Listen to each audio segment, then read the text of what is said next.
पिछले पार्ट में हमने देखा कि अर्थ अब पूरी तरह से तबाह हो गया है और स्लेवन नाम का एक साइंटिस्ट अर्थ के बाहर एक दूसरा प्लेनेट भी खोज लिया है। लेकिन डॉर्थी जो कि उसी प्लेनेट पे रहती है, वहाँ पे रहने वाले लोग जो कि डॉर्थी को एक वेपन समझते हैं, इसलिए वो लोग उसे मारने के लिए उसके पीछे पड़ जाते हैं। और अब आगे, और अगर पिछला पार्ट आपने अभी तक नहीं देखा है तो ऊपर आई बटन से जाके देख सकते हैं।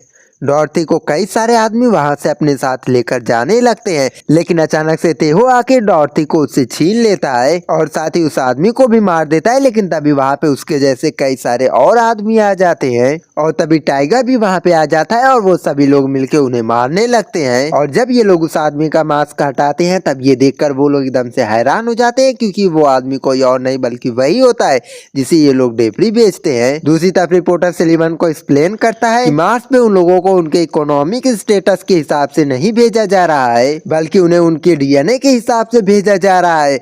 और तुम्हारी वजह से अर्थ पे काफी सारे लोग मारे जा रहे हैं। लेकिन तभी वहाँ पे कुछ रोबोट ब्लैक फोर्स के कुछ मेंबर को लेकर आता है। सलीवन रिपोर्टर से उससे शूट करने के लिए कहता है, लेकिन रिपोर्टर एकदम बुद्ध बन के खड़ा रहता है।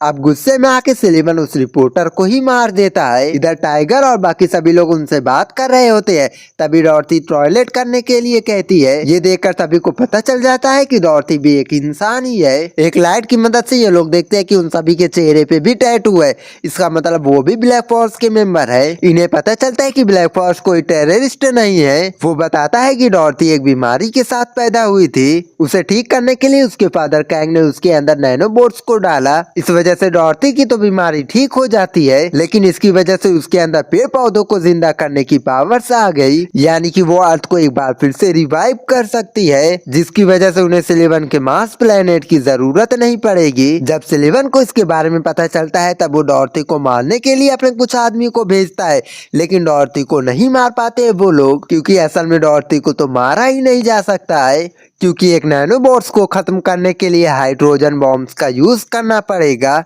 ऐसा बम उन्हें फैक्ट्री के एंटी ग्रेविटी सिस्टम में मिल सकता है। इसलिए उसका प्लान है कि वो डॉर्थी को उसके अंदर बंद करके उसे अर्थ से क्रैश करवाए, जिसे डॉर्थी तो खत्म होगी ही होगी, लेकिन उसके साथ अर्थ भी खत्म हो जाएगा। लेकिन तभी बाहर रोबोट सभी लोगों को मारने लगते हैं। ब्लैक फोर्स के मेंबर पीछे के रास्ते से निकलने लगते हैं, लेकिन टाइगर, जैंक और पूरा ग्रुप कर्मचारी है, इसलिए उसे छोड़ दिया जाता है। वहीं तेहो डॉर्थी को छुप के एक जगह पे लेकर जाता है, लेकिन तभी डॉर्थी चीख देती है और रोबोट उन्हें शूट करने लगते हैं। उन्हें डिस्ट्रैक्ट करने के लिए जैंग विक्ट्री को स्टार्ट कर देती है और तेहो ब्रिज से होता हुआ शिप में चढ़ जाता है। उनका शिप वहां से तो निकल जाता है, लेकिन एक मिसाइल उनके काफी क्लोज फटती है, जिस वजह से वो लोग नैनोबोट्स के अंदर पहुंच जाते हैं। नैनोबोट्स पूरी शिप के अंदर फैल जाते हैं, लेकिन डॉर्थी उन्हें अपनी पावर से हटा देती है और तभी डॉर्थी बेहोश हो जाती है। टाइगर देखता है कि उसकी हार्ट बीट नहीं चल रही है। वो उसे सीपीआर देता है, लेकिन उसे कुछ भी नहीं होता है और तभी उसे कुछ देर में होश भी आ जाता है। और तभी सलीवन जैंक और उसके ग्रुप की फाइल देखता है और उसे उसके बारे में सब कुछ पता चल जाता है। जैंक सिरेबस की पार्ट है, जो कि सलीवन को पहले भी मारने की कोशिश कर चुकी है और उसने एक बहुत ही खतरनाक हथियार भी बनाया था।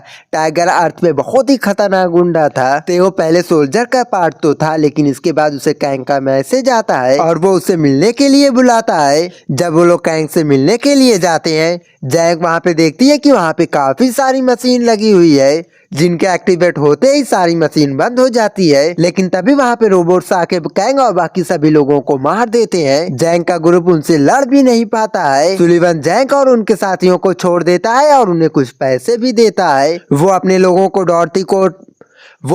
से डॉर्थी को फैक्ट्री में लेकर जाने के लिए कहता है। उन्हें लेकर जाने के बाद टाइगर और बाकी सभी पैसे लेने से इनकार कर देते हैं, लेकिन तेहो ऐसा नहीं करता है। वो पैसे लेकर अपनी बेटी को खोजने में निकल जाता है। खोजते हुए ही उसे अपनी बेटी का एक लेटर मिलता है। उसे देखकर वो रोने लगता है और वापस अपने ग्रुप के पास जाता है।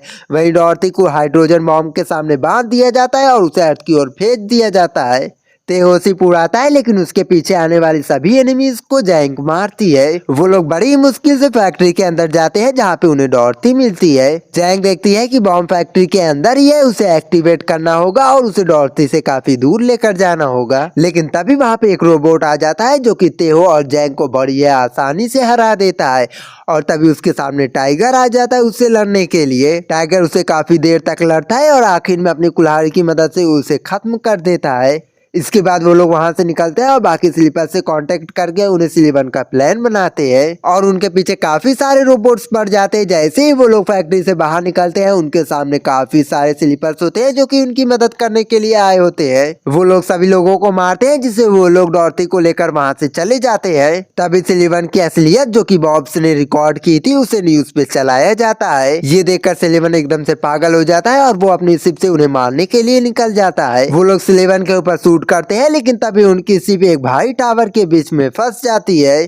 सिलिवन तेहो और बाकी साथियों के ऊपर हमला कर देता है और तभी वो देखता है कि वहाँ पे हाइड्रोजन बॉम्ब है। इसका मतलब कि तेहो ने डॉर्टी को बाकी स्लीपर्स के साथ फैक्ट्री में ही छोड़ दिया था और हाइड्रोजन बॉम्ब अपने साथ ही लेकर चले आते हैं चाहे इनकी जान भी इसमें क्यों न चली जाए। और तभी वहाँ पे एक बहुत ही बड़ा धमाका होता है लेकिन डॉर्टी अपनी पावर से नैनोबॉट्स की मदद से विक्ट्री को बचा लेती है जिसमें तेहो और बाकी सभी लोग बच जाते हैं। इसके बाद अर्थ को वापस से रिवाइव करने का प्रोसेस स्टार्ट होता है। तेहो और उसके ग्रुप को इसके लिए उसका सारा कर्जा माफ कर दिया जाता है और डॉर्टी को लैब में लेकर जाया जाता है जहाँ पे वो तेहो की बेटी का डीएनए ढूंढती है और उसका प्रोजेक्शन उसके सामने चलाती है जिसे तेहो मिलता है और उसे फाइनल गुड बाय बोलता है और वो सभी लोग डॉर्टी के साथ हंसी खुशी से रहने लगते हैं और इसी सीन के साथ ये मूवी यहीं पे खत्म हो जाती है।